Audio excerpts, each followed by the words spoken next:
on these things we've talked about before. But obviously race was used as a reason to justify slavery. And of course, this was property. Officially, we usually give credit to the Emancipation Proclamation as freeing slaves. To be honest, when it was issued, it didn't really free slaves. It only freed slaves in the areas that were conquered by the North, which at the time really wasn't any. There might have been a dozen or so people freed under this. When the war was over, we passed the 13th Amendment. This did outlaw slavery. We passed 14th Amendment, giving people right to vote, so forth. There was probably some belief that some reparations, like 40 acres and a mule, maybe some education, something that would help newly released people to at least have an opportunity. Typically, there is some ideas that, Lincoln is probably given credit for. Again, whether he would have followed through, what would have happened, we don't know. Assassination took place typically, not for everyone, but what you end up seeing is a lot of people that what we would say end up kind of in their different form of slavery. This is called sharecropping. It was kind of an economic way of doing what slavery had done. Legally, people were free, but what would happen is the African Americans did not own land, so they would have to make a living by farming for somebody else. And usually the system was rigged enough that you would go into debt. You'd have to buy your seed from the landowner, and what would end up happening is you'd be so in debt that you'd still kind of be tied to one person's farm, that kind of thing. Then we go into that separate but equal time. And again, what you are seeing on this map here is where racism was legal and done legally, and then you see places where it was not on the books. Again, I'm not implying that there's no racism there. There's still that institutional racism. And then some of them don't even have specific laws. We already talked about this Plessy versus Ferguson Supreme Court case gave the country the opportunity to separate everyone by race. Officially, they're supposed to be the same, but that wasn't followed nor enforced. You see a generous segregation separating races pretty much all over the nation, all over the country. I would say intentionally done.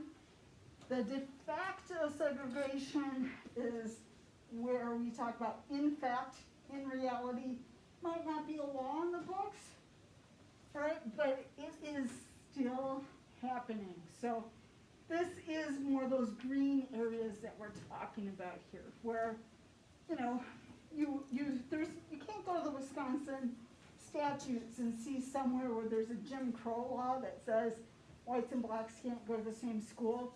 But when you look, like Appleton, you're not allowed to live there if you're black.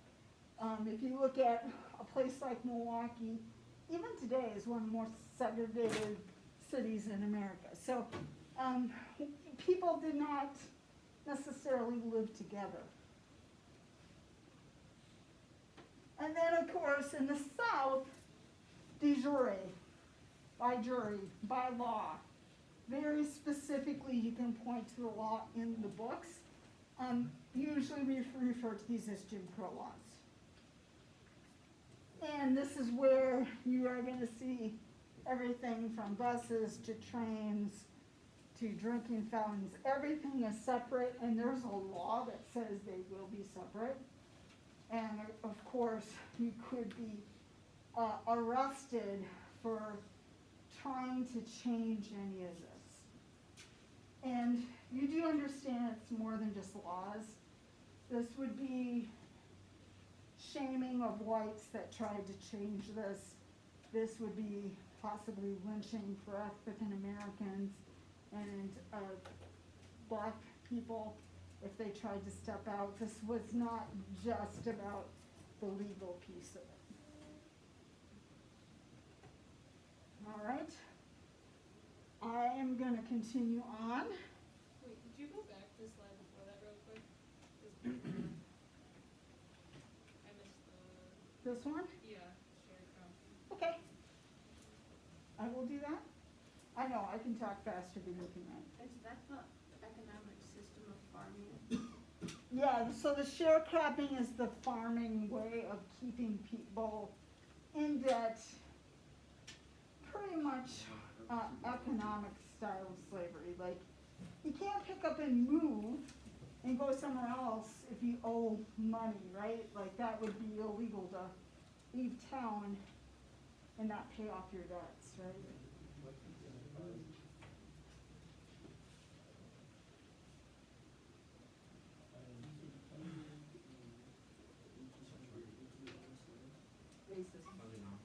Yep. Getting great questions, keep them coming.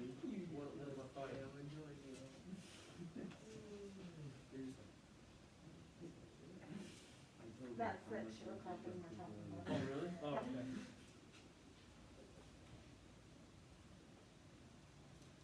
Awesome, thank you. Okay, and again? Absolutely stop me, absolutely have me go back. Don't forget though, you do have access to these slides too. De jure, think about, and again, these are Latin terms, right? De jure, like as in jury, right? Those are laws. So you can actually, de jure segregation, you can find a law somewhere that says this. De facto means the reality. In fact, they were separated, but you can't go and find it listed in the law book. Awesome. Anything else? What are the fill in the blanks for 9 and 10? Say again? What are the blanks for 9 and 10? Because it says something about an illegal mob, and then what the KKK used. Yeah, we're not there yet, are we? No, we're not there. Right here. Oh, that's weird. Okay.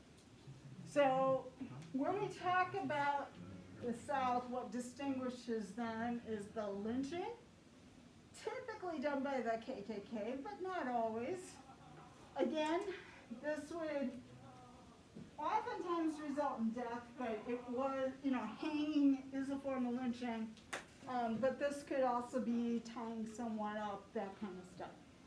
So lynching is, there's no jury, there's no way of defending yourself. It's a group with mob mentality that decides you need to be punished. And of course, the KKK had existed since the Civil War, but you are going to see it kind of die down for a while, and then you're going to see it take off again. Like the 20s is a particular time when you see the KKK take off again. And I need you to know that the KKK, again, is not just a Southern issue. The KKK is everywhere. Usually in Wisconsin, it was directed more towards immigrants than blacks. The KKK headquarters is in Ohio. I don't always consider that a Southern state, but it is when you look at it that way. Then the idea was to intimidate, to terrorize. Birth of a Nation is that movie I mentioned before. In 1913, it was this huge hit and got all kinds of accolades, and the KKK was the hero of the story. What you start to see is people leave the South, and blacks, particularly trying to escape lynching and the terror, move usually in the beginning to northern cities. So you see people moving from Mississippi to Chicago, or going to Pennsylvania or New York. In the beginning, if you were one of the first people, life was probably pretty good, but as more and more people came, you saw a lot more discrimination in the North as well. This great migration literally is over decades. I'll say it again, it's over decades. It's like 50 years of migration.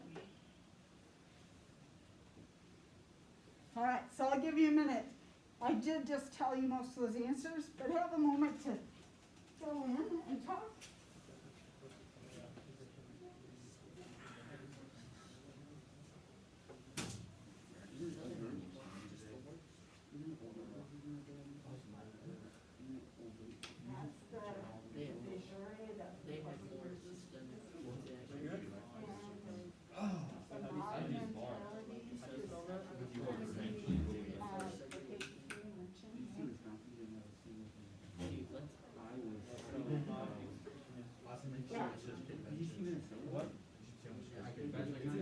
I got that one. But the thing is, I didn't see anything. Kizzy. I don't know. How do you know I He's a girl.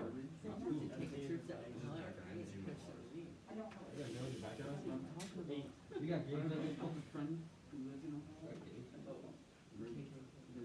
Plus KKK and intimidation.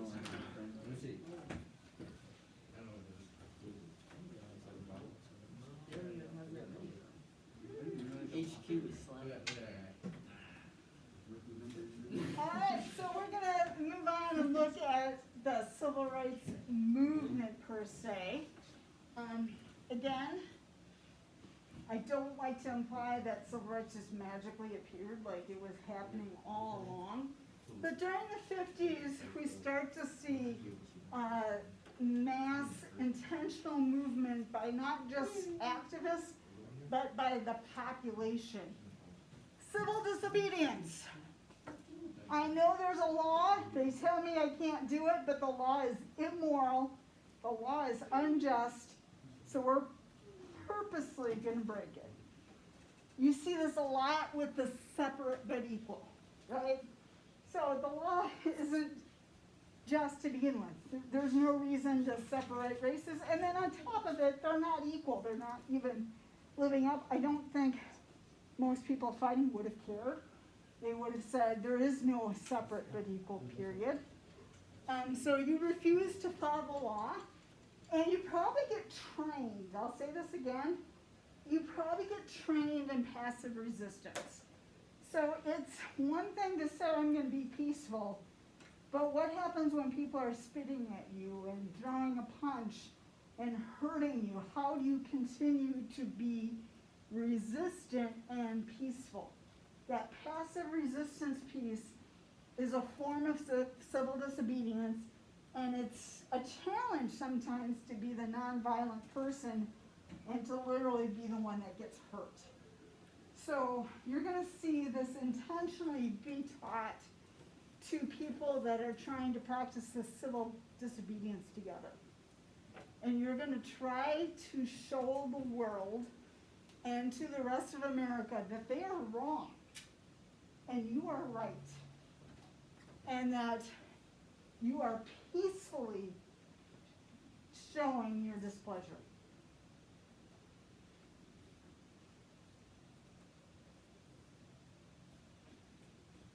I'll give you a minute to think about this. Obviously, this is associated a lot with Martin Luther King and his group, but of course, they took a lot of these ideas from Gandhi. They took a lot of these ideas from other poets, philosophers, and so forth. They're not the first people to think about using these skills.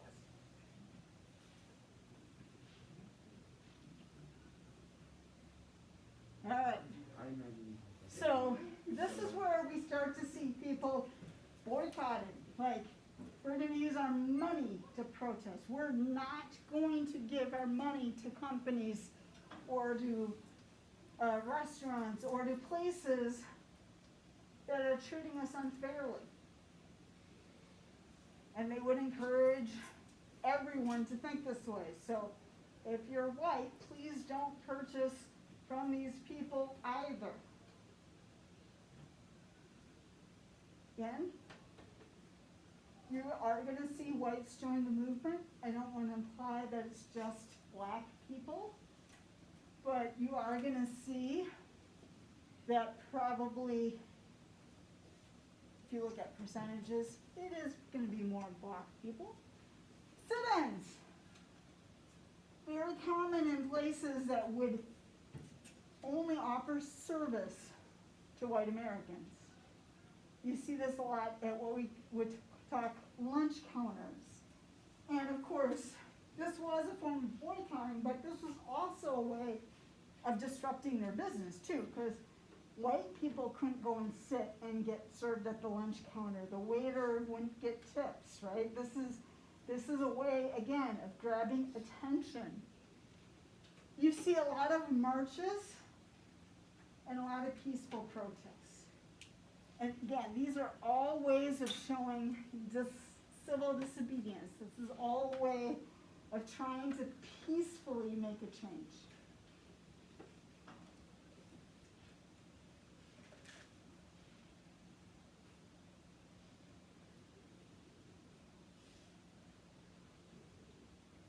When you look at the beginning of this mid-century, you might put the beginning at a couple different places. We've been talking about Emmett Till. The first court case that changes everything, the NAACP brings this to the attention. They take it through the courts, intentionally trying to get this overturned, is Brown versus the Board of Education. And literally it's like 4 cases that they put together. A little girl by the name of Brown gets the famous Brown because alphabetically it came first. This case changes everything. It takes Plessy versus Ferguson and throws it out. This decision not only says in education that separate is not equal, you cannot even make it equal. Like, there's no thinking that you're just going to spend more money on box schools and everything's okay. It's like separating the races is automatically showing that we are not living up to our ideals. It cannot be done. So basically, officially, it's now illegal to keep schools segregated. In theory, it's going to take a lot more effort. It does overturn Plessy versus Ferguson. And then, of course, Emmett Till shows a lot of the world that there is a huge problem. People found it shocking. It inspired some people. And the fact that this trial was such a, I'll say, such a joke, right? And that justice was not happening. Then we see, again, let's be honest, it's not like Rosa Parks is the first to do this. She just happened to be the one that was sitting down at the time that the rest of the world was ready to do something about it. Rosa Parks sat down in that Montgomery bus, refused to give up her seat, and for over a year, people walked. And mostly the people we're talking about were black. They might walk 2 hours, they might carpool. There were all kinds of things that they did so they didn't have to use the bus and pay for the bus. Most of them weren't. And I'd love to tell you it was because the bus company was losing money that they changed their mind, but it was actually the courts that once again said they had to accept everybody on the bus and not be segregated. So the courts said it had to be done. Again, Rosa Parks was the person that got arrested that started all this, but it took organization and commitment. And if Rosa just had been arrested and no one else had done anything, which had happened hundreds of times before, we wouldn't be studying about it. We're studying about it because hundreds of thousands of people decided to do something about it. The organizing piece of this is done by a 24-year-old named Martin Luther King Jr. This is where he becomes famous, becomes known as a civil rights organizer and a leader, and this is where he gets his national attention. And again, this is started by Rosa Parks, but this is an effort by many, many, many people to make this happen, to get the attention, to make a difference. Who makes a difference? Everybody does. The Little Rock Nine become very famous because these high school students help integrate in Arkansas. 9 black students attend what had been an all-white school. The governor tried to keep them out by bringing in the National Guard to keep them out. So President Eisenhower brought the paratroopers in to keep them in. It's hard to imagine, but 9 students had an armed escort with a machine gun taking them from class to class to make this happen.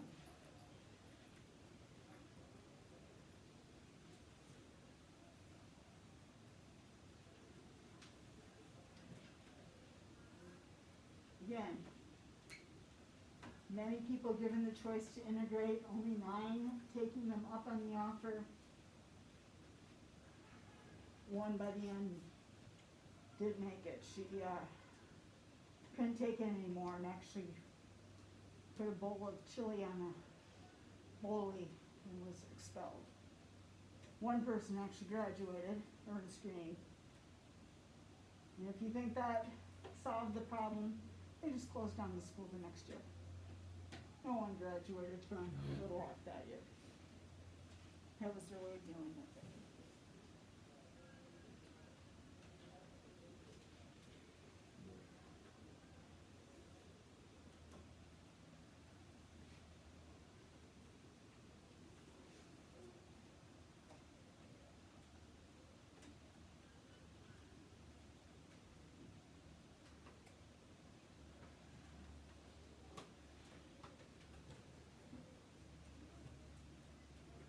One that we're very familiar with, because you hear often about Martin Luther King and his famous I Have a Dream speech. I think it does deserve attention, I'm not saying it doesn't, but when I look at all the different things Martin Luther King said, I'm not even sure that should be the most famous one. But this was from the March on Washington in 1963. And of course, this also helped the president decide that it was time. I don't want to get too complicated in this. Kennedy is kind of the one that starts, who would not have had the political power to follow it through. He was, of course, assassinated. Johnson, who had been in politics forever, is able to, under tremendous pressure, get a civil rights law to pass. The Civil Rights Act of 1964 is very, very important. It basically outlawed discrimination. Now again, it doesn't solve all the problems, but it makes such a wide, sweeping law that it does become the pivotal moment. It becomes the turning point. And again, I'm not saying it solves problems. You're going to see all kinds of laws we have to put in place to clarify and things that have to be done afterwards, because people are still going to try to get around this. You're going to see people trying to get the right to vote. Again, we take that for granted. It was in the Constitution, of course, that we found all kinds of ways to make sure that whites that wanted to vote could, and people that were not white did not. Sometimes they had passed literacy tests, which basically meant if you were white and couldn't read, that you still got a chance to vote, and if you were black, they would make sure that you didn't pass the test. Sometimes you had to pay money to register.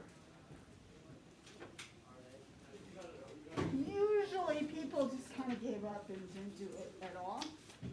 It got so bad that we actually had to pass another law, the Voting Right Act of 65, to make it clear that voting was part of the 64 Act. And the 24th Amendment actually outlaws poll tax. This is coming up a lot in the news lately because of all the changes that are being made to voting as we speak. Okay, I don't have illusions we're gonna get through everything, but Lance, are there any questions at the moment? We're supposed to turn in our note sheet. I would not turn it in because we're not finished, but eventually, yes, this is when we're gonna be finished. All right, thank you. We don't have much.